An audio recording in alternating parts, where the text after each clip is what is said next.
Good day, everyone. Before we are going to present our activity presentation, I would like to introduce to you my group mates. I am Joy V. Cardenas, the team leader of Bembang Elementary School, together with my group members, April May Alejos, Noreen M. Miano, Ellen Joy M. Mourinho, and John Patrick R. Baton.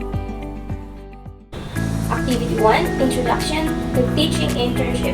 And at the end of the activity, I should be able to A. Visualize my expectations about teaching internship. B. Construct the meaning of familiar terms. C. Explain the different phases of teaching internship. D. Describe the existing laws and regulations applicable to the teaching profession. And last, enumerate the core rules of etiquette.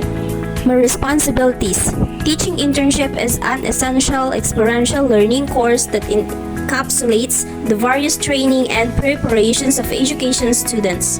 It is an endeavor that allows holistic application of what has been learned in the real world. Like any other task, you are required to visualize your expectations and develop awareness on its basis and its existing laws. A. What you know about the given terms. List down the names of personnel involved in the school where you were assigned. Teaching internship. A teaching internship is a chance of aspiring teachers to experience a real-world scenarios in the subject of education. You need to collaborate and cooperate to all the teachers, co-practice teachers, and in the community as an intern. Internship will you help how to manage the classroom inside the class, how you promote leadership to your pupils, and how you motivate the learners to take part in all activities inside and outside the classroom. Lesson planning is on the top or at the most important as an educators because this will be your guide to be an effective teacher. Practice teacher, teaching interns. A practice teacher is a person who is participating in a period of supervised teaching experience as a part of their teacher education program. During this time, the practice teacher is assigned to designated school to be supervised to a classroom and works under the supervision of an experienced mentor teacher to gain a practical teaching experience. Teaching internship supervisor or teaching internship coordinator. The person in charge of supervising and coordinating student teacher or teaching interns as a part of teacher education program is as a teaching internship supervisor or coordinator. Supervising instructor. An experienced teacher who oversees and aids as a practice teacher during their teaching internship is known as supervising instructor. The practice teacher and the supervisory instructor may share the classroom or another at the same institution. PSU Laboratory Integrated School, the Pangasinan State University Laboratory Integrated School, or PSU-LIS is an education institution that serves as a laboratory school for the PSU in the Philippines. It offers K-12 education, which includes both elementary and high school levels. PSU-LIS aims to provide high-quality educations to its students while serving in the training ground for future teachers.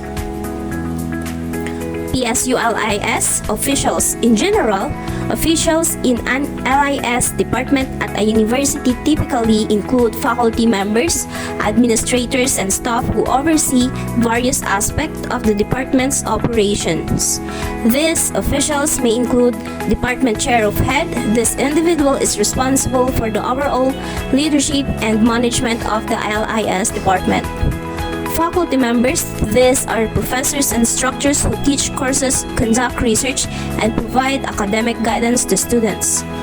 Program coordinators. In some cases, there may be specific coordinators who oversee certain programs or concentrations within the LIS department. Advisors and administrative staff. These individuals provide support to students by offering academic advising, assisting with course registration, managing administrative tasks, and handling inquiries from students and the public. It is very important to note that the specific titles and roles may vary from one institution to another. If you need information about the specific officials within the PSU-LIS department, I would recommend to visit the official PSU website or reaching out to the department directly for the most up-to-date and accurate information. The university head for teaching internship. A university head for teaching internship typically refers to a faculty or administrative position within a university that oversees the teaching internship program. This individual is responsible for managing and coordinating the internship program, which provides aspiring teachers with practical classroom experience under the guidance of experienced educators. Cooperating School. The Bayambang Elementary School is a primary public school. The school offers primary education to pupils in kindergarten through grade 6, and it is dedicated to giving its learners a high-quality education. Along with encouraging academic excellence, the school wants their pupils to grow in their social and emotional intelligence and promote eco-friendly school environment. Cooperating officials are those who actively contribute to the operation, decision-making, or activities of a specific department or organization. They may occupy different positions within the company and collaborate to accomplish shared objectives. Cooperating teacher. He or she is a qualified teacher who has been assigned keeping an eye on us, as we imply the practice instructing. They aid, guide, and direct us to enhance and practice our capabilities to apply in an actual teaching to be an effective teacher in the future. Letter B. After engaging in the various field study or FS activities, pre-service training and preparations, what are your expectations on the different phases of teaching? Letter B. 1. Orientation phase. The Pangasinan State University Infanta Campus, PSU IC, conduct an orientation program, interviews, and exit demo for all the interns of Infanta Campus. They give us a basic ground of knowledge before we deployed, as in different schools we will be assigned. During our orientation, they talked about some guidelines of do's and don'ts during the pre-service training or teaching internships before entering to the actual teaching. B. Number 2. Observation and lesson plan preparation phase. I would anticipate addressing and completing a number of crucial components during the orientation phase of teaching. Introduction to the school and staff. During the orientation period, pre-service teachers should become familiar with the school setting, include the architecture, amenities, and resources offered. Introduce them to administrators, other teachers, support staff, and other pertinent staff members, as well as the rest of the school staff. Clarification of expectations and roles. It is critical role for pre-service teachers to comprehend their obligations within the school community. This include getting a clear understanding of their teaching responsibilities, the subject or grade level they will be teaching, and any particular requirements established by the institution or district. Understanding school policies and procedures. Pre-service teachers should be informed about the school policies and procedures such as discipline protocols, attendance methods for tracking, grading, and emergencies. They can use this information to successfully navigate the school setting and make sure they follow the rules. Introduction to curricular and instructional material. Pre-service teachers should familiarize themselves with the curricular frameworks, books, instructional materials, and resources that will be used in their classrooms during the orientation phase. They will be able to prepare their classes and match their pedagogical approaches to the set curriculum as a result. Overall, the orientation phase lays the groundwork for a productive and effective teaching experience by giving pre-service teachers the knowledge, tools, and support they need to start out in their new responsibilities as educators. Next, B. Number 3. Actual teaching phase. Off-campus stage, we will now apply all the knowledge and theories we have learned into practice and improve our teaching capabilities to have a better development as an educators and better citizen with a cause in the future. B. Number 3. Actual teaching phase. Off-campus stage, we will now apply all the knowledge and theories we have learned into practice and improve our teaching capabilities to have a better development as an educators and better citizen with a cause in the future. For B. Number 4. Evaluation phase. In evaluation phase, I was ecstatic to hear a positive feedback for the observers because it showed that all of my effort and sacrifices are being worth it. My teacher who cooperates with me and my pupils are very aspiring and supportive. This space will make you aware that success is just right around the corner. Thanks to our tenacity and diligence, cooperating teacher. And lastly, C. These are the existing laws and regulations that apply to the teaching profession. Make a research and describe each law.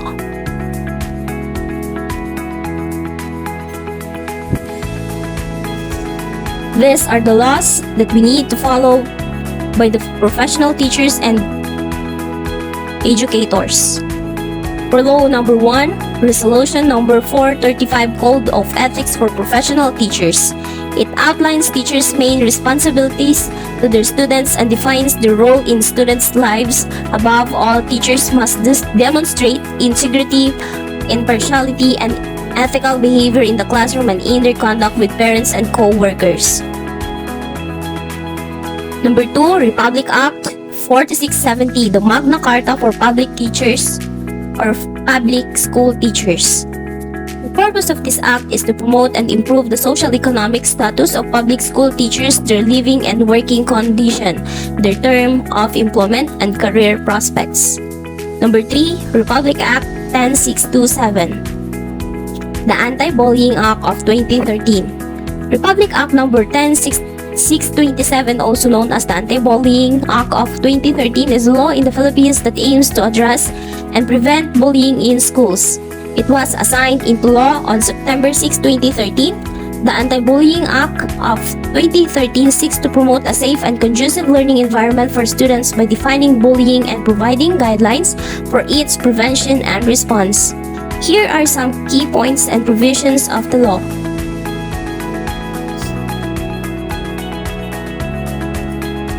For the definition of bullying, the law defines bullying as any severe or repeated use of written, verbal, or electronic expression or a physical act or gesture, or any combination thereof that causes physical or emotional harm, fear, or distress to a student. Prohibited acts. The law prohibits various forms of bullying, including physical, verbal, psychological, and cyberbullying. It recognizes that bullying can occur on or off the school premises, including through electronic means. For number 4, the Republic Act 7877 or Anti-Sexual Harassment Act of 1995, an act declaring sexual harassment unlawful in the employment, education, or training environment and for other purpose. Number 5, Dapat Order 40/2012, the Child Protection Policy, the act that demonstrates a commitment to guide and guard children from or against harm and in danger and makes clear to all what is required in relation to the protection of children and staff. For number 6, Republic Act number 10175 or Cybercrime Prevention Act of 2012. The Cybercrime Prevention Act of 2012 defines various cybercrimes and establishes provisions for their prevention, investigation, and prosecution. Some key points and provision of the law include cybercrime offenses. The law identifies several cybercrimes, including offenses such as hacking, identity theft, fraud, cybersex, child pornography, cyber squatting, and computer-related forgery. Next, illegal access. The law prohibits unauthorized access to computer systems, networks, or any data stored within them. It covers actions like hacking, cracking, or bypassing security measures. And lastly, cybersex and child pornography. The law specifically addresses cybersex and child pornography, considering them as a serious offenses. It criminalizes the online exploitation of children and the production, distribution, and possession of child pornography materials.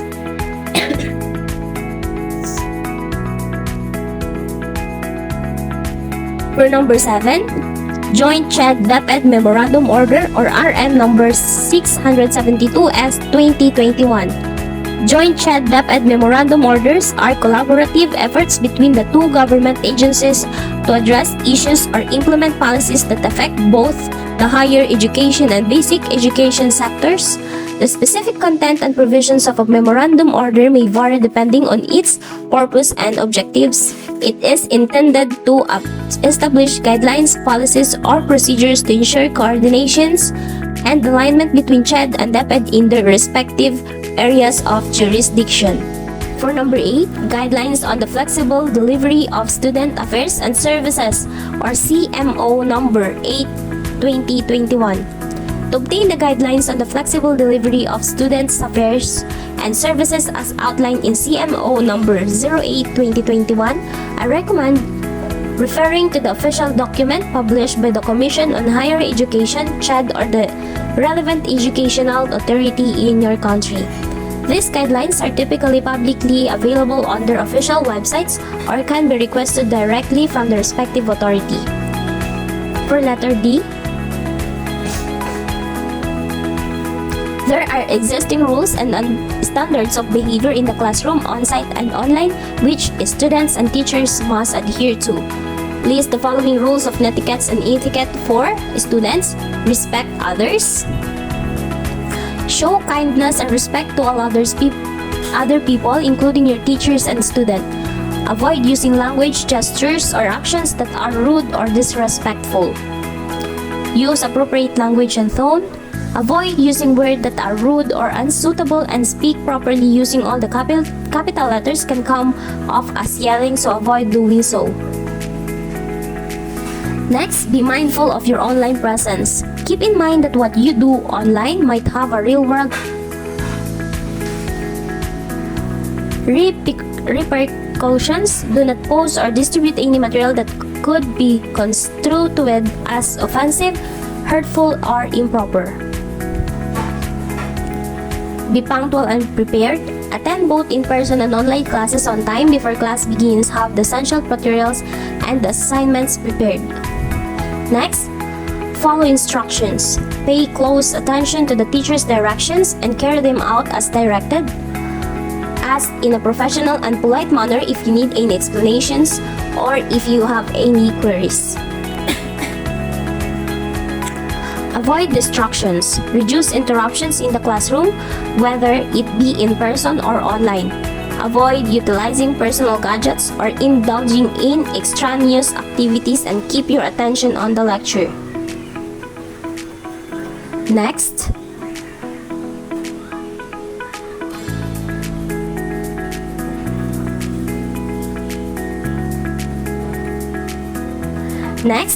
respect intellectual property. Any content you share or use in your assignment should be credited to the original authors. By properly citing your sources, you can avoid plagiarism. Be mindful of others' privacy. Be considerate of your students' and teachers' privacy. Never divulge confidential information or discussion without permission. Keep in mind that these guidelines support a climate that is both positive and conducive to learning for everyone involved, both offline and online. For teaching intern, the following guidelines for etiquette and politeness should be adhered to by teacher interns while in the classroom, both physically and online. Dress appropriately and professionally, adhering to the standards and regulations established by the institution or school. Establish effective and transparent communication with student, teachers, and staff at all times. Speak and sound professionally. Be organized and prepared. Bring any required materials, lesson plans, and other resources to class. Organize your resources so that you can teach effectively. Next, respect the diversity and uniqueness of your pupils. Welcome and honor the diversity of your students. Establish a welcoming and encouraging learning atmosphere that respects the diverse backgrounds and skills of each student.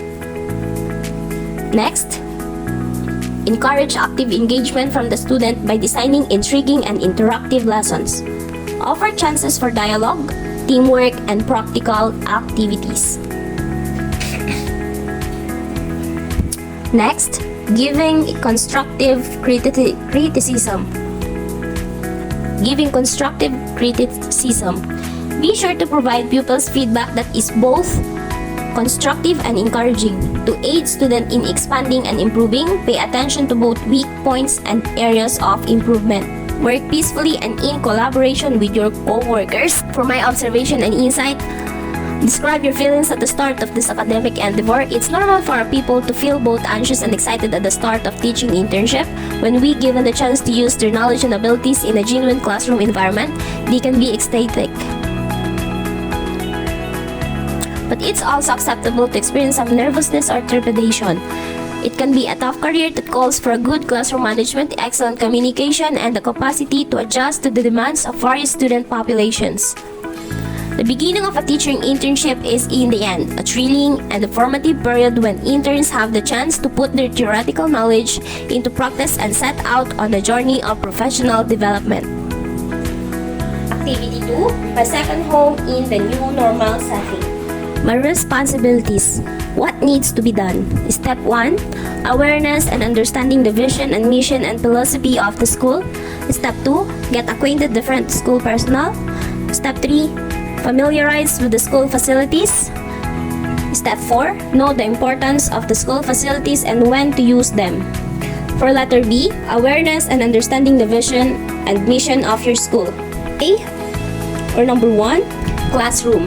In what ways are these facilities helpful in teaching learning process?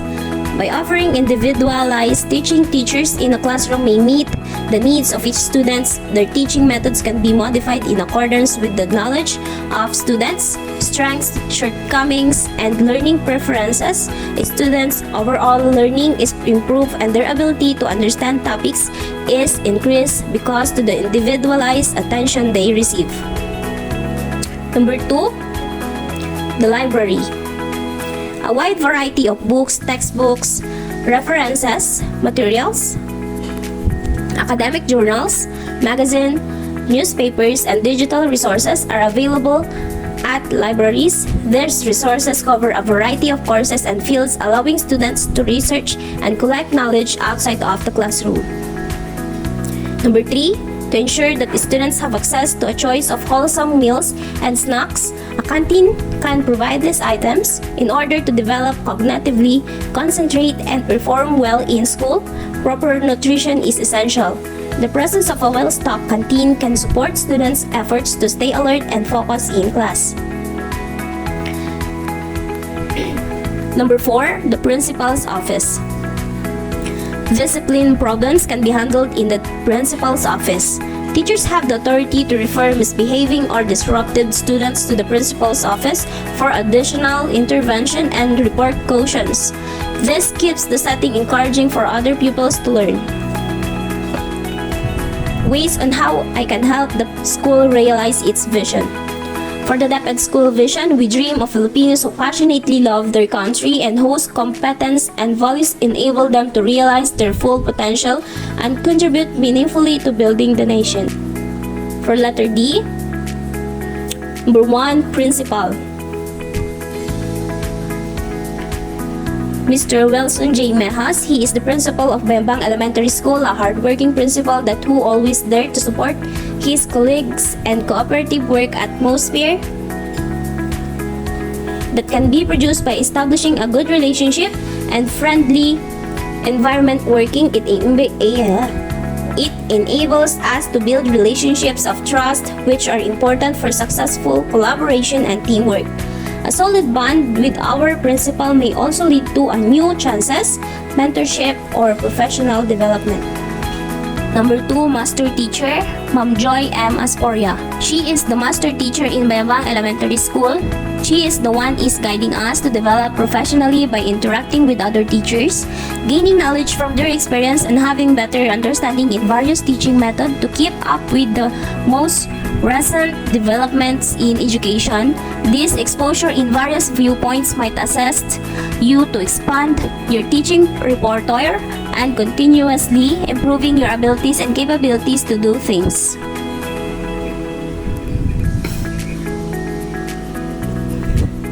Number 3, first cooperating teacher, Ma'am Bonivi A. Mundo. She is my first cooperating teacher who guided and welcomed me in my first day of internship. Building a good rapport with my cooperating teacher will lay the groundwork for efficient communication, teamwork, and mutual understanding. A friendly environment that is very supportive and conducive for learning and growth that can be developed inside the school. And lastly, my second cooperating teacher, Ma'am Sheena M. Movilla. She is a very diligent teacher who will not stop teaching in order for you to learn. Also, a hardworking cooperating teacher have so much eagerness to growth. She always guides me in everything. I have learned so much from her, especially on my final demonstration. Without her, my final teaching will not be successful. I will be forever grateful in her lessons that teaches me grow inside and outside the campus. What is my impression about my second home in post-pandemic setting? Appreciation for life and health. The isolation experienced during the pandemic may have highlighted the significance of human connection and relationship, leading to a reflection on the quality and depth of these bonds, reminding many people to cherish their well-being and the value of good health, importance of relationships, reevaluations of objectives. The pandemic has caused some people to reconsider their aims, values, and decisions in life, which could result in a change in priorities and viewpoint. Learning or insights, health and hygiene practices. The pandemic has made people aware of value of good hygiene habits, including as a frequent hand washing and upkeep of a tidy living space. Planning ahead for emergencies and crises has become more important as a result of the epidemic, which has raised awareness of the need for emergency preparations and prompted more people to take action in that direction. When considering elements like the state of the health system, the availability of basic services, and the capacity to contain potential future outbreaks, people may be more concerned about the safety and security of their second residences. Local community involvement. In the wake of the pandemic, people might feel a deeper urge to get involved in and give back to area where their second home is located, realizing the value of communal support and fortitude in trying Activity 3. Managing the classroom. Teachers have a presence and authority in conventional classes to modify the environment to be as favorable to learning as feasible. In a single action, closing the classroom door to eliminate outside noise eliminates the disturbance of all kids. My observation, reflection, and then question number 4. What are your expectations for your teaching in the post-pandemic? Since we are also classified as pandemic babies, my expectation for my teaching internship in this time of post-pandemic is that it will be very hard and scary. I have this doubt in myself if I can really enjoy this internship, but with my expectations, all of the challenges are positives. I am positive that the Lord will give a very nice cooperating teacher.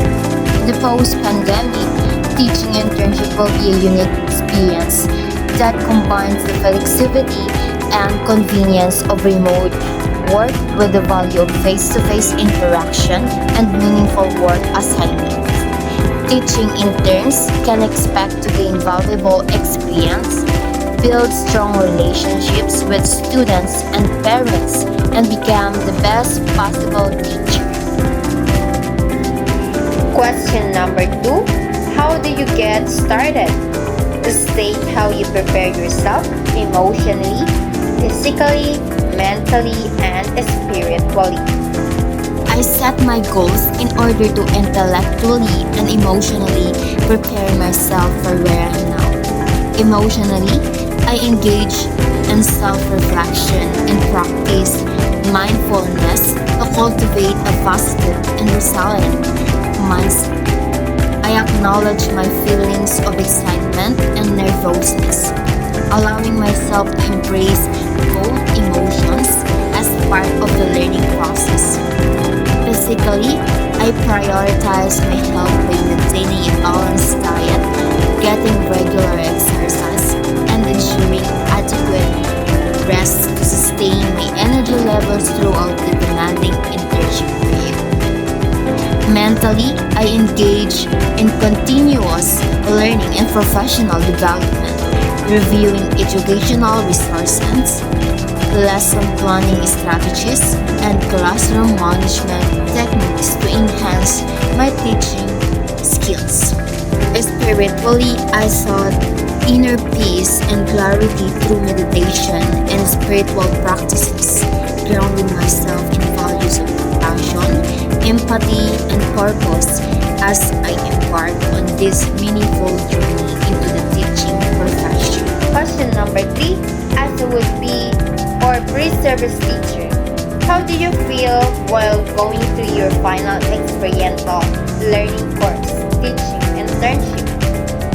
As a pre-service teacher going through my final experiential learning course, I felt a mix: excitement, nervousness, and determination. The opportunity to apply the knowledge and skills acquired throughout my academic journey in a real classroom setting was both thrilling and daunting. Question number 4. What are your experience during your first teaching? Narrate your unforgettable experiences. One of the most unforgettable experiences as a pre-service teacher is the feeling of nervousness and excitement on the first day of teaching. The moment I step into the classroom, I may feel a mix of emotions including anticipation, anxiety, and eagerness to make a positive impact on the students. Question number 5. What are the challenges you encountered during your first teaching? Question number 6. How did you respond or get through with those challenges? One of the major challenges I faced was the lack of preparation and managing classroom behavior. I found it difficult to handle students' disciplinary problems effectively, and this made me feel anxious and overwhelmed. I also struggled with assessment and grading of my teaching, which added to my stress levels. Question number 7. Who or what was your motivation during your first teaching?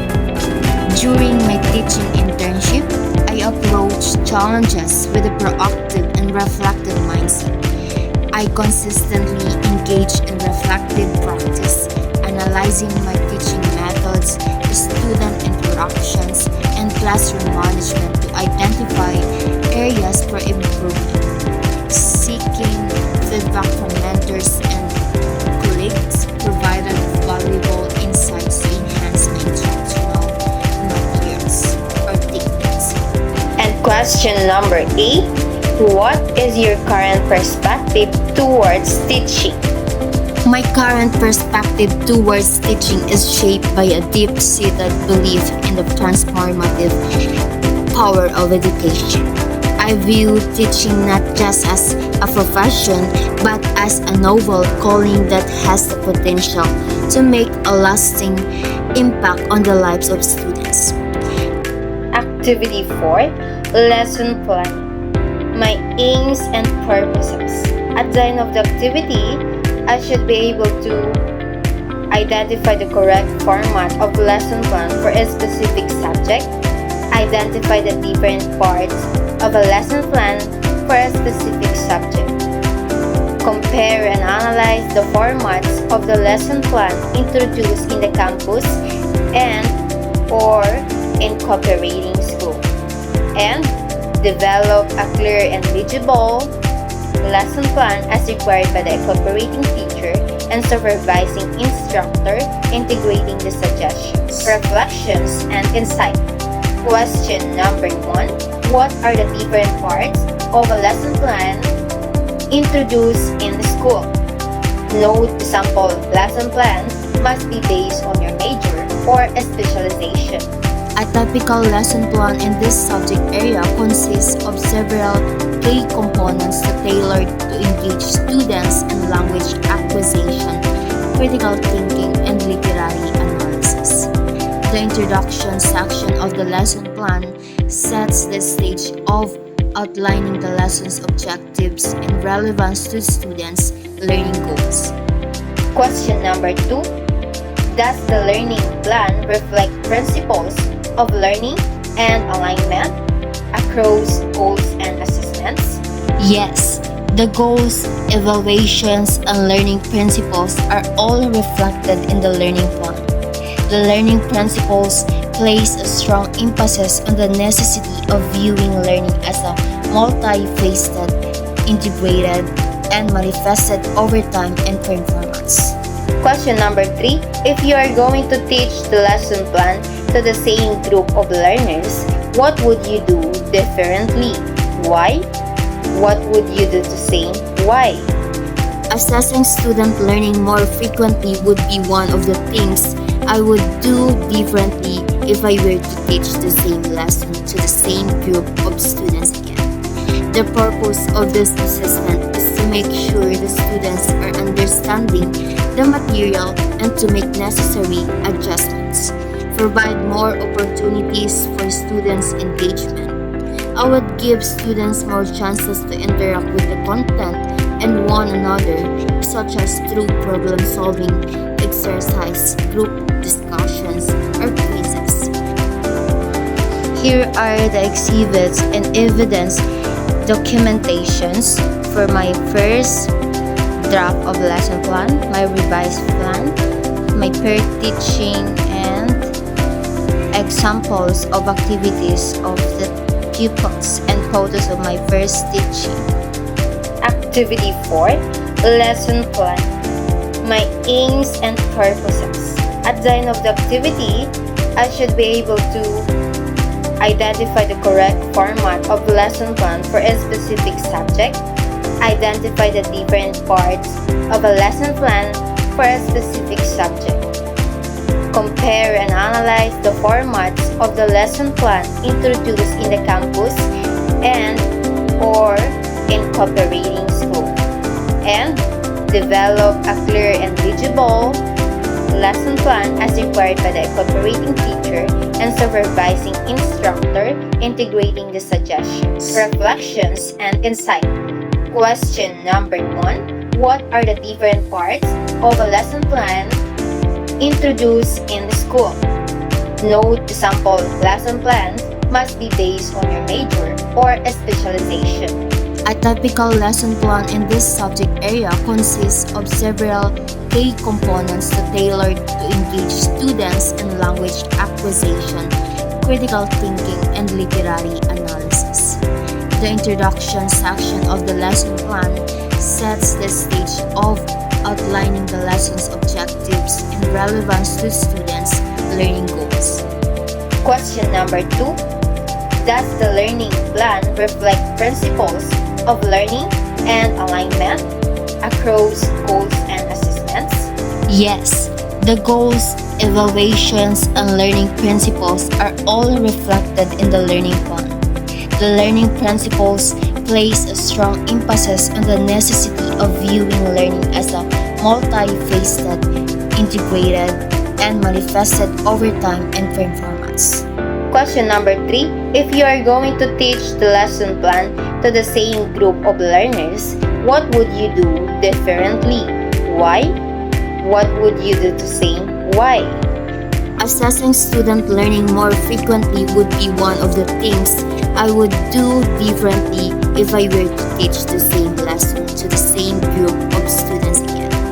The purpose of this assessment is to make sure the students are understanding the material and to make necessary adjustments, provide more opportunities for students' engagement. I would give students more chances to interact with the content and one another, such as through problem solving, exercise, group discussions, or quizzes. The evidence and documentations of first draft lesson plan and final draft lesson plan.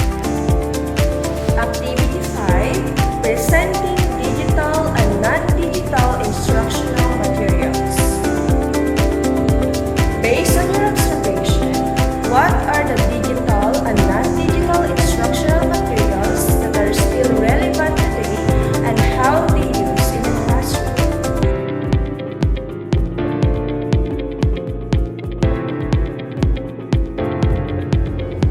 Changes are inevitable. Teaching and learning processes, including instructional materials, are not spared. The advancement of technology in education is of the great significance, especially to the teachers and learners. Likewise, we cannot escape the use of conventional instructional materials.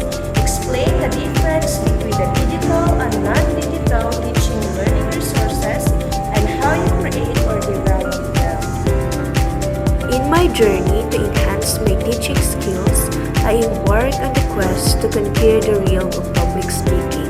Initially daunting, the process revealed invaluable lessons that not only boosted my confidence but also transformed my approach to education. Public speaking is a skill that transcends mere verbal communication. It's a powerful tool that can shape perceptions, inspire change, and influence minds. For educators, mastering the art of public speaking goes beyond commanding attention in the classroom. It's about fostering the environment where learners thrive, confidence soars, and teaching becomes an art form. Those are the pictures using digital and non-digital instructional materials. This is an example of detailed lesson plan with non-digital and digital instructional materials. After dealing with the different instructional materials, which is more valuable? Is it digital learning materials or non-digital learning materials? Why? The adaptability and accessibility of digital educational resources is one of its most enticing features. Digital resources are always available, anywhere, and on a variety of devices, in contrast to traditional resources that are restricted by space. To sum it up, the incorporation of digital learning resources signifies a revolutionary turn into the field of education, providing unmatched changes for creativity, involvement, and customized education. Those are the other pictures that are used in the classroom with digital and non-digital instructional materials. Activity 6. Evaluating the outcomes of the teaching and learning processes. Based on your experience, give 3 importance of the preparation at the table of the specification before constructing an exam or long quiz. Before creating an exam or lengthy quiz, it is imperative to prepare a table of specification or TOS for multiple reasons. First is to align with learning objectives. Second, balance and coverage. Third, directions for item and production. In constructing test questions, what are the different factors that you consider to ensure that assessment is fair and reliable? Ensuring fairness and reliability in a test is crucial for maintaining its integrity and validity. Here are some key steps to achieve this: clear objectives and criteria, standardization, validity, reliability, bias reduction, pilot testing, scoring rubrics, randomization, feedback mechanism, and continuous evaluation. During the tandem of assessment, what are the rules that you impose to observe order in your class? Those are the rules that I imposed during the exams. First is to follow the instructions. Second, no cheating. And third, stay focused. How does the result of the item analysis affects your decision for your future activities as a teacher? As what I've mentioned earlier, most of them got high scores in their science subject, and the result truly affects my decisions to my future career. It is important to develop my professional growth or professional development. It is reflecting on the item analysis result can highlight areas for professional growth and development as a teacher. Teachers may seek out opportunities for further training or collaboration with colleagues to enhance their instructional practices and assessment strategies. Based on the result of the assessment activity, have you achieved the expected outcomes of your lesson? Defend your answer. What are the importance of assessment and its result to the students and teachers? Aside from conducting quizzes and exams, what are the different assessment activities that you conduct during your lesson? Those are the sample quizzes and assignments of my students. This is an example of table of specifications. This is the example of examination in English of grade 2 days. And also, this is the example of item analysis of grade 2 days. Those are the pictures taken during the examinations of grade 2 days. Activity 7. Accomplishing school forms and other related reports. Aside from teaching interns are oriented and guided to accomplish forms that are being required by the school. These forms contain information and data which are useful to keep track of their progress, enrollment, details among others. School Form 1, School Register. Description of the data element. First, school ID, school year, school name, grade level, section, learner reference number, name of learner, sex, birth date, place of birth, age by June, mother tongue, religion, house number, street, barangay, municipality and province, name of father, name of mother, name of guardian, relationship with the guardian, contact number, and remarks. School Form 2, Learner's Daily Class Attendance. Description of the data element. School ID, school year, school name, grade level, section, month, learner's name, date, total number of days absent, total number of days tardy, remarks, enrollment, late enrollment, registered learners as end of the month, percentage, average, percentage of attendance per month, number of students with 5 consecutive days of absence, dropout, transferred, transferred in, transferred out, signature of the teacher, signature of school head. School Form 3, Book Issue and Returns. Description of the data element. School ID, school year, school name, grade level, section, month, learner's name, title of the book and reference for subject area, date issued, date returned, remarks, total male, total female, total learners, total copies issued, total copies returned, and signature of the teacher. School Form 4, Summary, Enrollment and Movement of Learners. Description of data element.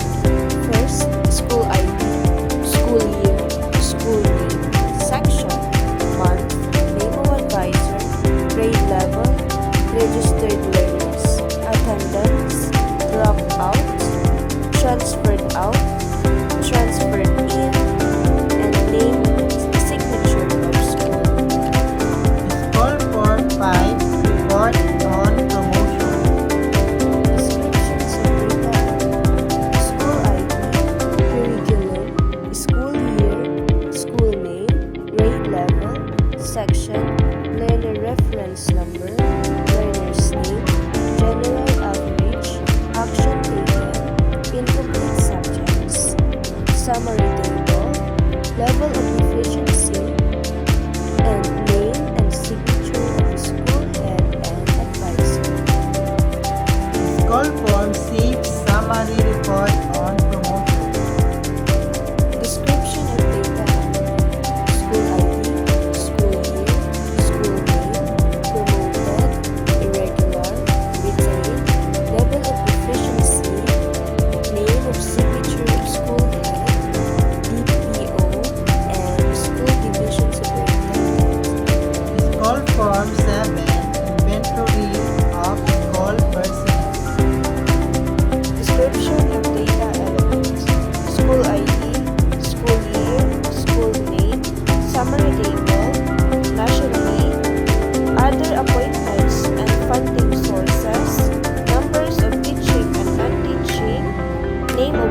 What are your expectations for your teaching internship in this new normal?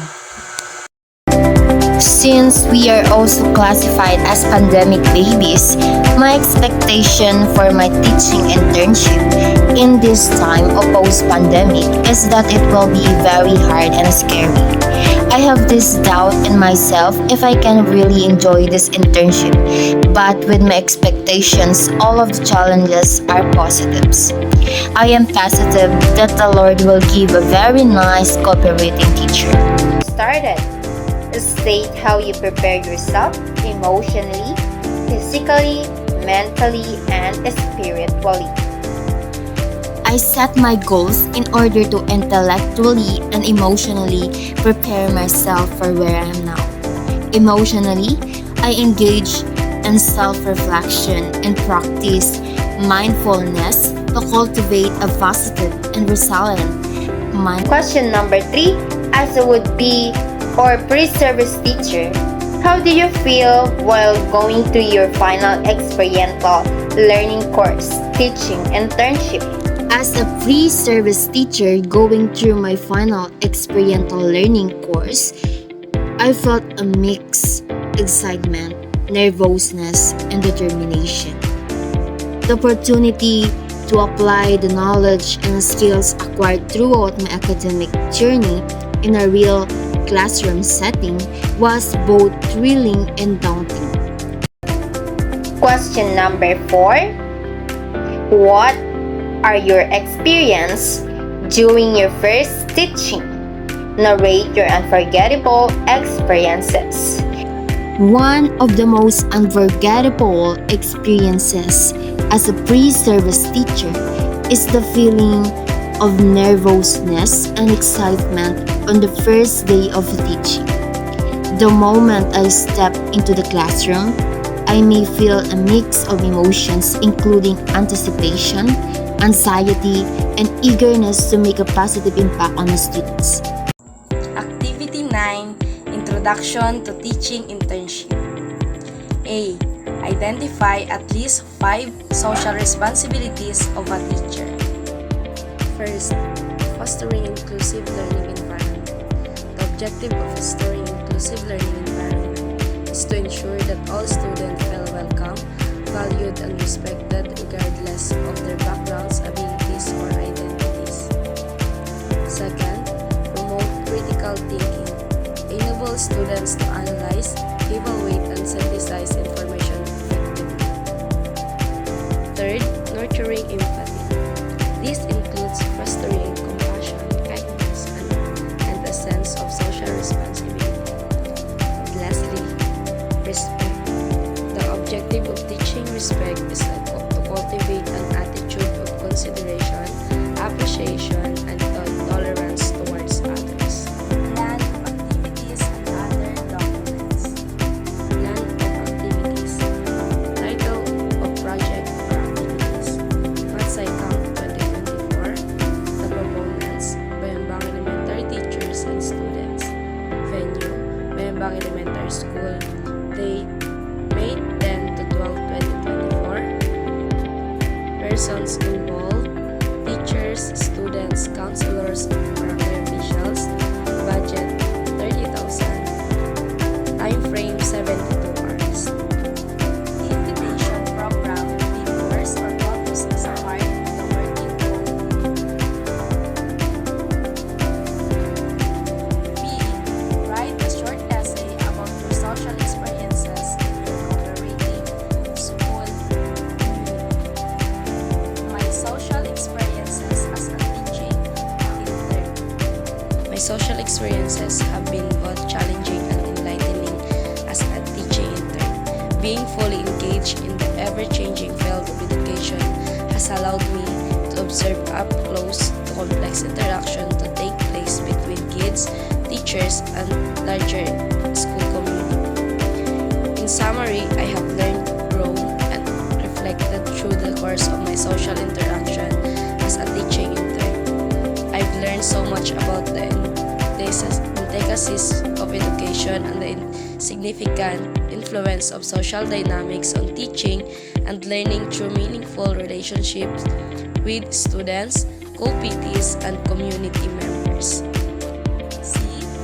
Collect and pay significant items from your participation in school and community activities.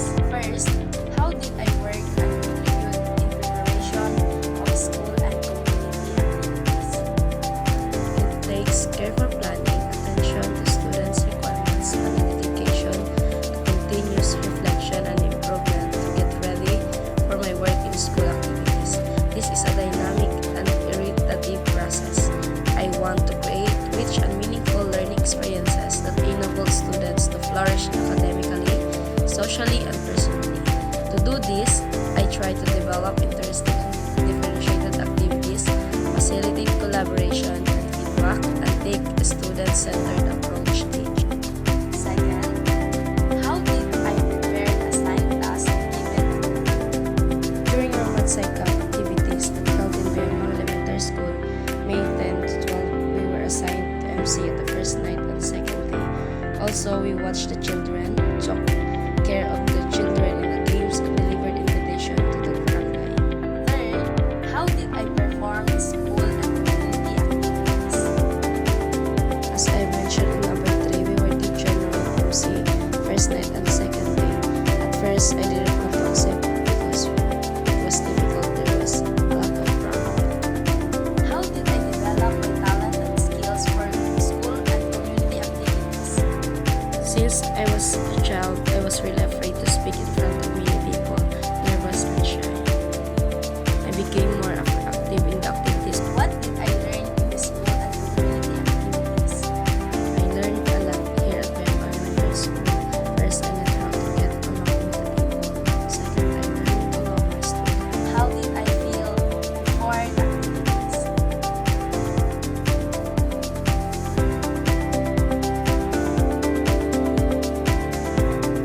While doing the activities, after the activities,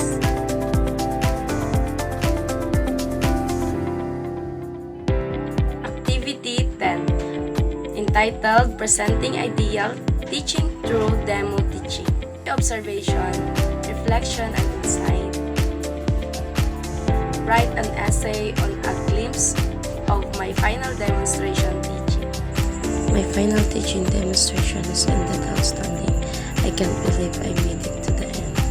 I remember I just was at first year college. I was scared and nervous with mentions final demo. And that it's hard. I cry every time I take a mental break. But I said to myself, I can. So I did. And the most awaited day of all has arrived. May 8, 2024, my final teaching demonstration. My schedule was 11 to 12 then. I proudly say I did it with the help of the Lord. My most heartfelt and memorable message to my cooperating teacher.